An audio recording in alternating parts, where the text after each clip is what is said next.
So many of us can get caught up in the comparison syndrome. You can see someone on LinkedIn who has, 30,000 followers and they're crushing it. And you're like, and they're in my industry, and you're like, God, it's so nice to be like that person. That's the bad way to think about it, is comparison is that, I suck and they're amazing. But what I want to do, because comparison is kind of inevitable, is thinking about who is the number one person in my field. Maybe I have an app that's, and someone else has like a similar app. And what are they doing really well?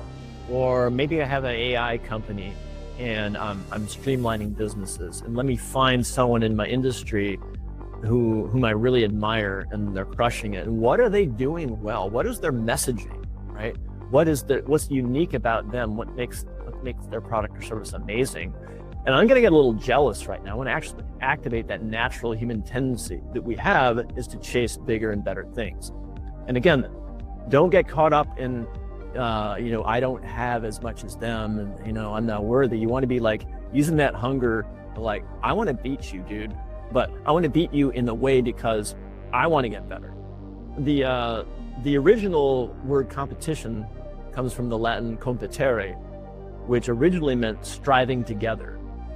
So athletes, like on the field, feeling great about, a rising tide lifts all boats.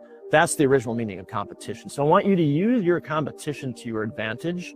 And it's like almost like an art form. Here's this other company that's doing it so well. I admire that. It's amazing. What can I do? What can I do well also? And how do I differentiate myself? What's my X factor that I can bring to the table and help my clients?